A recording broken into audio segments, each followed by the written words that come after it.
Good afternoon, everyone. My name's Pia Grunewald. I am a project officer from Old Digital, and I'm really happy to be here at FOSDEM.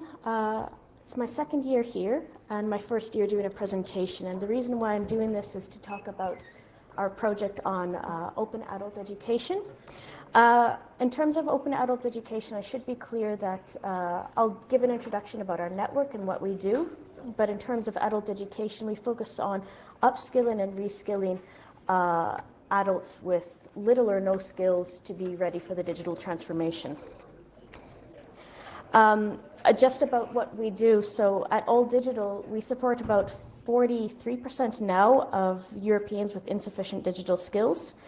And we are an organization that started from the grassroots up. So we were founded a little bit over 10 years ago by organizations based in cities like here in Brussels. We have Florian here with us today, who represents one of our member organizations, but we have member organizations all across Europe that work with really bridging the digital skills gap with excluded, disenfranchised communities.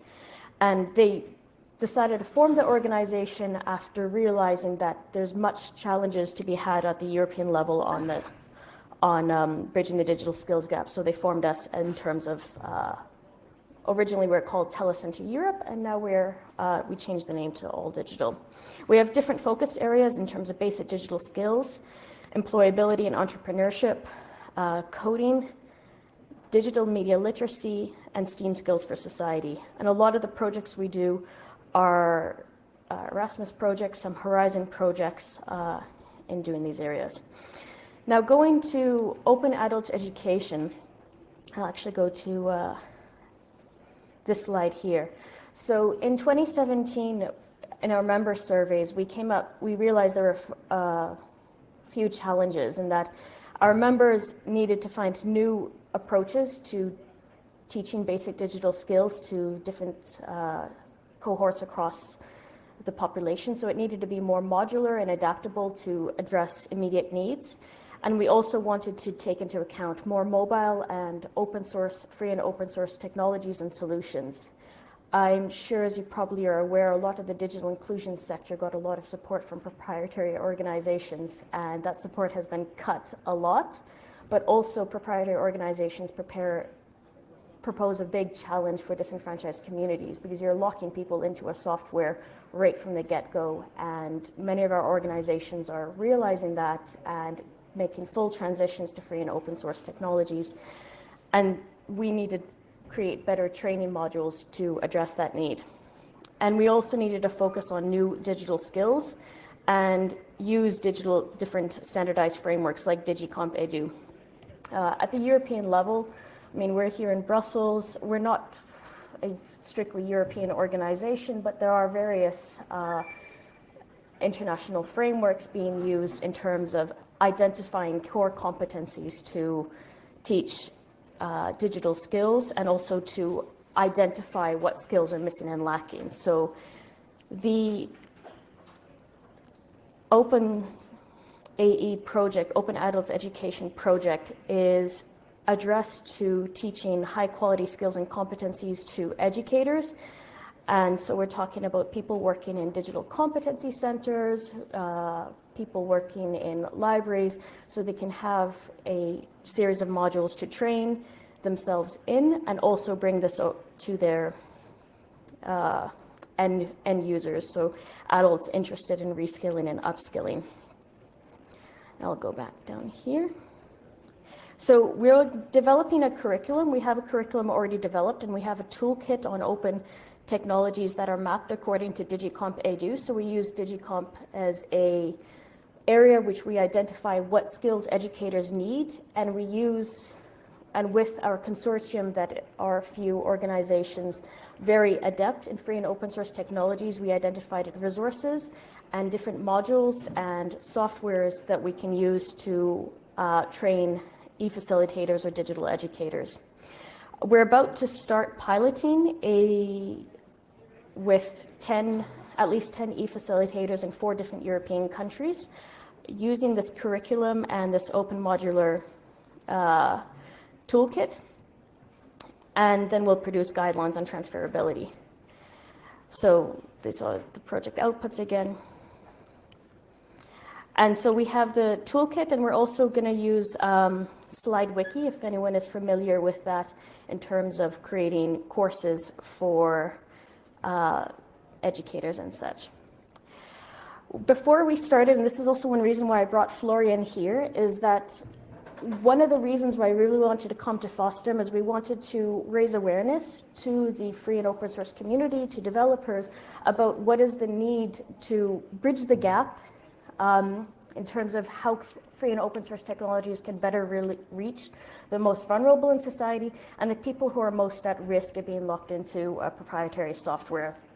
And we conducted desk research in all 4 countries where this project will be piloted in. So here in Belgium, in Switzerland, in Spain, and in Italy, with e-facilitators understanding the challenges. And the results of this cultural and professional contrast between the 2 main effects: on one side, educators and the general public have superficial knowledge and awareness on open culture topics and resources. And on the other side, there's also lacking structural support and promotion that has pushed the creation of many networks and organizations to independently cope with this deficiency. And we really want to bridge that gap and promote that dialogue, and that's also why we're here today. And the main tangible effects that we can observe in the presence of this market is the huge number of free and open source technologies. Maybe Florian would like to speak about his experience and tell a little bit more about the organization here. Hello everybody, my name is Florian. My English is not perfect, but my ideas are simple, so I suppose it will be enough. I'm working with Max. It's a non-profit organization working in 2 poor parts of Brussels, Molenbeek and Anderlecht. And we are working in digital inclusion with adults and with young children, and yeah. And why we are participating at this project, it's because we realize that the animators that are working with us, most of them, they don't have a low level of education. They have a basic education, but not always a good diplomas, and they have a lot of knowledge. But we realize that they can be very good animators because they know better the way of thinking of simple people of this part of the city, because they are simple people like me. I'm a simple person also, but it makes a normal relation with the people who are learning, and it's easy. So we have people also wearing, I don't know, comment tu dis un foulard islamique? The Muslim person, a woman also. And well, this kind of things. We try to work with peers, but we realize that these e-facilitators don't have a big knowledge about open source way of thinking and the tools. It's not something normal for them. And so we try to take this opportunity to professionalize better the work they are doing with this kind of tools. And why we are choosing this direction? It's mainly for 3 reasons I want to share with you. The first one is it's about collective intelligence.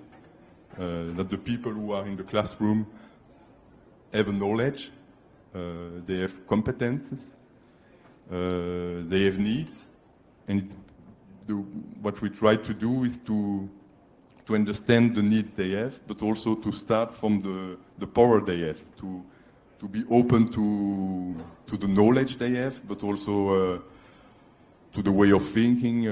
Well, that's the first thing, and I think that open source tools can help, especially to develop this kind of things.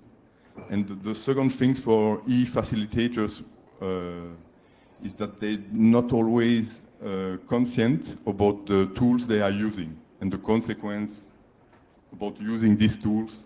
So, for instance, we are still using Microsoft. We have 2 digital open space running with 15 computers and a connection. And we are in a network with all these open digital open spaces of Brussels are together in a network. And we are thinking about a curriculum, this one, to propose this curriculum to all multimedia animators working in this field in Brussels.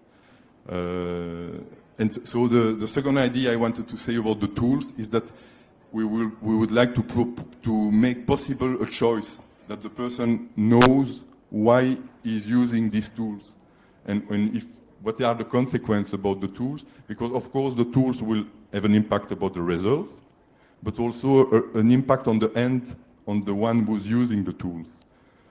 And the way of working of these tools will not be the same way of working of a private tools, of a private license. And also we think it's an interesting way of promoting the fact of working together, but with the use of the tools. I'm not sure to be very clear, but it's more to think, and it's the third ideas I wanted to share with you. It's to think about a culture of participation, and in a culture of participation. Voilà. Actually, you found a lot of things in the FLOSS culture as common work, to share the resources,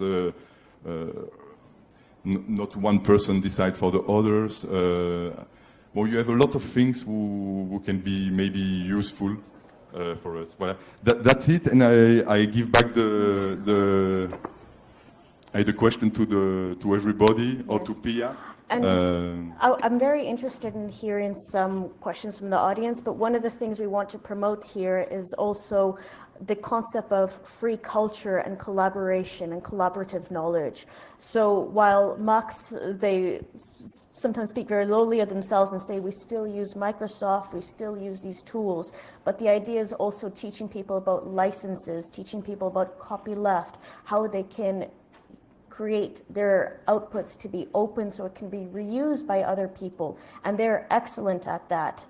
So we want to share that open culture and make people realize that it's not necessarily strictly the end tools, but how you use them in your daily life. And if anyone has questions or comments or challenges, please raise your hand. We have a lovely assistant here who's going to send over a microphone to you. Yes.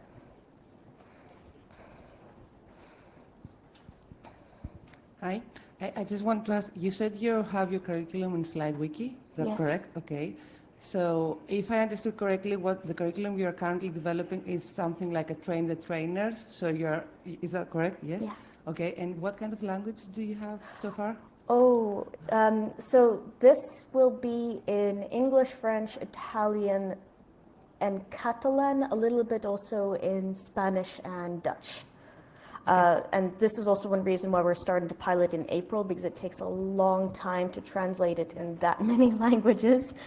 And with the SlideWiki tools, once we have it closed, but once it's open, it'll be open for everyone to use the slides in their education. It's not open yet, but once piloting starts, it'll be open as they're released. So, and if you look at the OpenAE website, that will be accessible to everyone. Another question? Or comment? Challenges? Okay. Great. Thank you very much. Thank you.